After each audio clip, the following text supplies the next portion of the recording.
Why is personal branding important?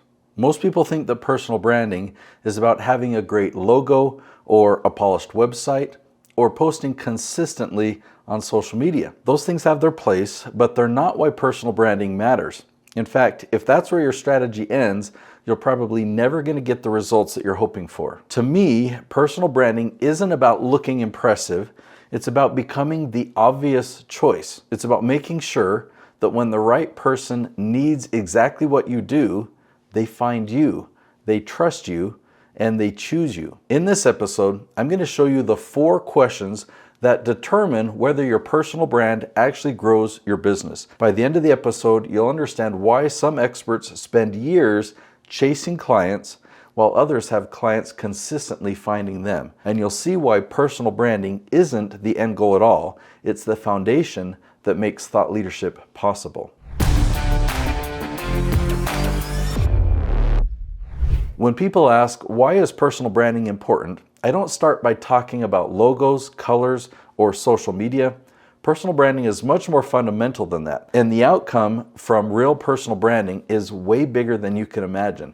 A strong personal brand changes who discovers you. It changes how they see you. It changes whether they trust you. And ultimately, it changes whether they choose to work with you. That's why I believe that personal branding is one of the most valuable assets that you can build. Personal branding answers 4 questions. What do you want to be known for? How do you want people to see you? Who do you want to attract? And finally, how will those people discover you?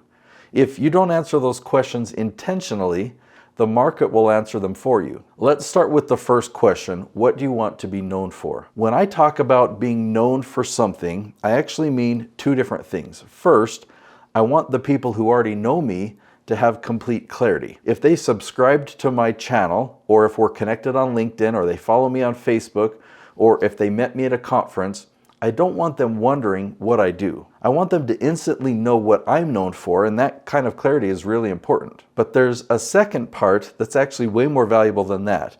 What about the people who've never heard of you before? When they realize they have a problem, they go to YouTube search or Google search, or they go to ChatGPT looking for help. Do they find you? And if they do, is it immediately obvious that you're the right person to help them? To me, that's what it really means to be known for something. It's not just that people recognize your name, it's that the people who need your expertise are able to find you. That's why I think most experts get stuck. They know a lot, they can help people in a lot of different ways, so they try to become known for everything all at once. Now, I'm not saying you should only ever be known for one thing. Being known for 5 things is far more valuable than being known for one, but the mistake is trying to build all 5 of them at the same time. So instead, ask yourself, what's the one category that's most valuable to my business right now? Own that one first, then move on to the next one, and then the next one after that. That's exactly how category ownership works. Now, another mistake I see is that people decide what they want to be known for without doing any research. They'll tell me that they want to become for the name of their framework, or the name of their proprietary method, or some jargon that's used in their industry, but nobody is searching for your terminology. They're searching for the problem that they're trying to solve. So that's why I always start with research. Find out what your audience is actually searching for. Then decide which category is the most valuable to own. Because being good at something and being known for something are obviously different.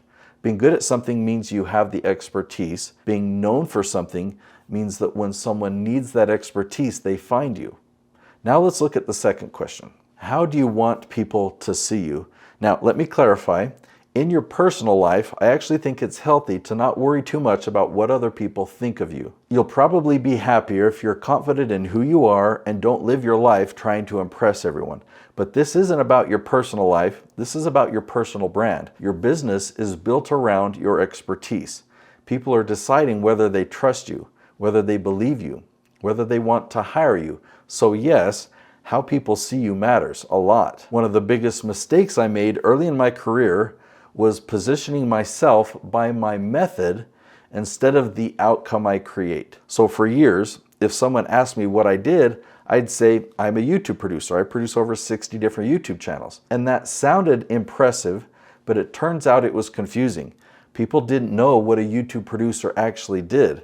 Some thought I worked with gamers, others thought that I edited videos, or others assumed that I helped people become influencers. They completely misunderstood what I actually offered. So the problem wasn't my expertise, the problem was my positioning.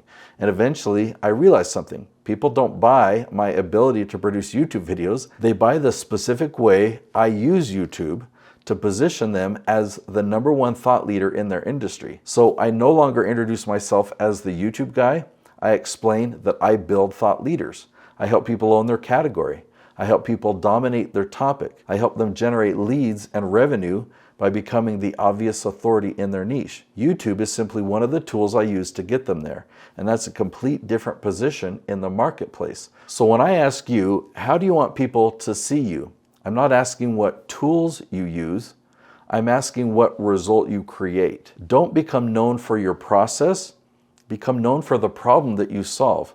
That's what people are looking for, and that's what they'll remember. That's what they'll eventually hire you for. As you continue building your personal brand and become the #1 authority in your niche, that's when people begin to see you as a thought leader. Thought leadership isn't a job title, it's something that you earn. You earn it through clear positioning, consistent messaging, and by becoming the obvious authority for the people you serve. So now let's look at the third question. Who do you want to attract? Notice I didn't ask, who do you want to reach? I asked, who do you want to attract? And those are different. Hopefully you can see that. When I think about attracting people, I picture a magnet. A magnet doesn't chase. It doesn't interrupt people with ads. It doesn't try and convince. It simply attracts the right people. And that's exactly how I think about content. I'm not trying to reach everyone. I'm trying to attract people who are already searching for the exact expertise I provide. And that's huge. A lot of people tell me, I want to reach millions of people. That sounds exciting, but who are those millions of people? Do they actually need your help? Do they need your help right now? Would they ever become a client?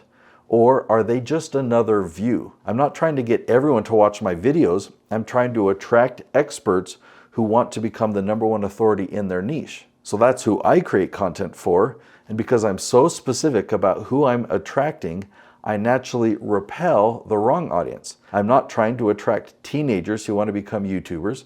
I'm not trying to attract gamers, or I'm not trying to attract people chasing viral attention. In fact, if that's your goal, I would send you to someone like Daryl Eves. Daryl Eves is a really good guy. He's really smart. That's what he specializes in.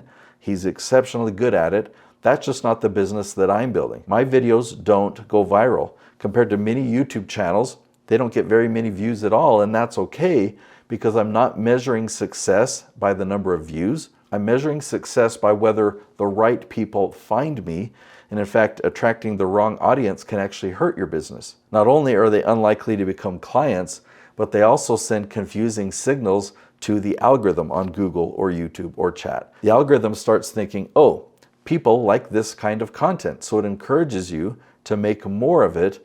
And that's great if your business model is earning ad revenue from YouTube, but it's terrible if your business model is generating clients. So our goals are different. The purpose of my content isn't to maximize views. The purpose of my content is to attract my dream clients. Now, when I'm talking about dream clients, I mean the people who would absolutely love working with you if they only knew that you existed. The people who are already looking for someone exactly like you.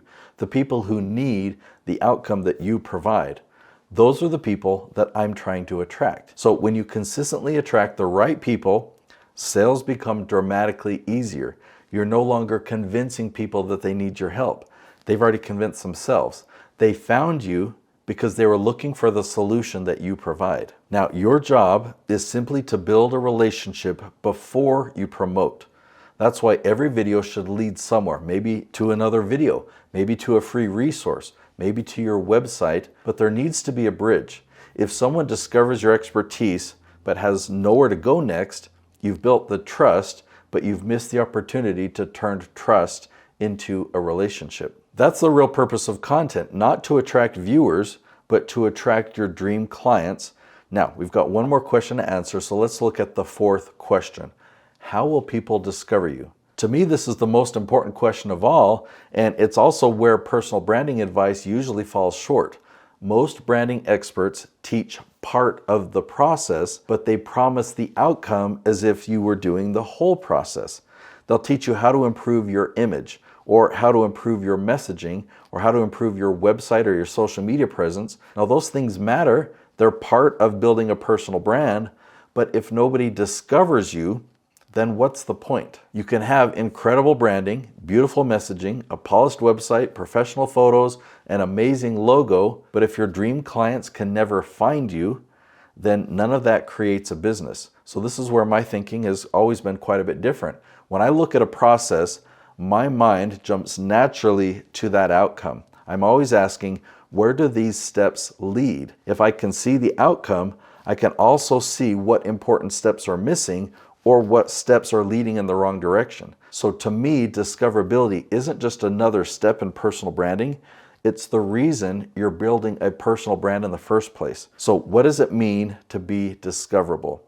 It means that when somebody asks a question related to your expertise, they find you on YouTube, on Google, inside ChatGPT, wherever your dream clients are searching, you consistently show up as the answer. That's discoverability. That's why I teach category ownership. That's why I teach the LEAF strategy. I'm not trying to become famous. I'm trying to become findable. In fact, if you gave me a choice, would I rather have 500,000 followers or be the #1 search result every time my dream clients look for help? I would choose search without hesitation, because followers don't automatically create a business. Discoverability does. When you rank in the right places, your content becomes a lead generation system. Now, let me compare two businesses. The first business depends on networking, cold outreach, referrals, word of mouth. Every month they start over. Every month they have to go find more business. There's no momentum. Now, the second business has people finding them every single day. They've already built trust before their first conversation. They don't have to convince people that they're qualified. They don't have to compete on price. People come to them because they're already seen as the authority. Now, these are two completely different businesses. One is constantly chasing clients.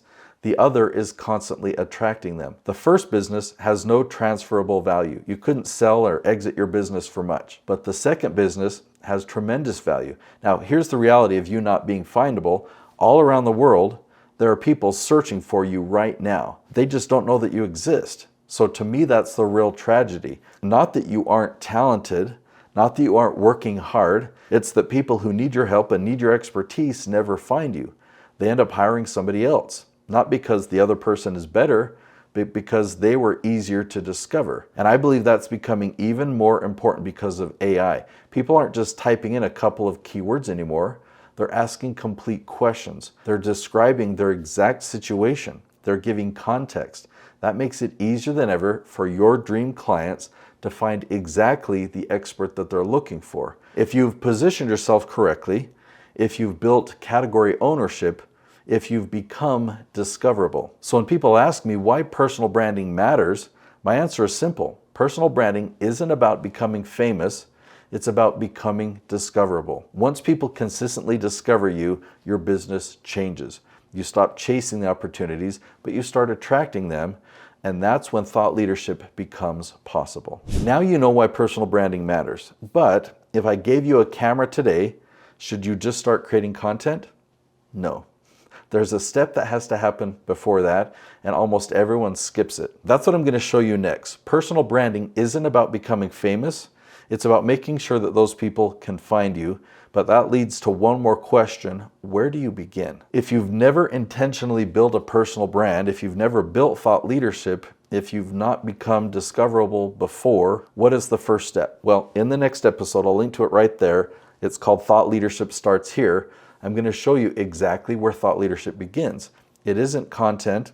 It isn't social media. It's not YouTube. It's not writing a book. Most people skip the most important step entirely, and once you understand the framework, you're never going to look at personal branding the same way again. So I'll see you in the next episode.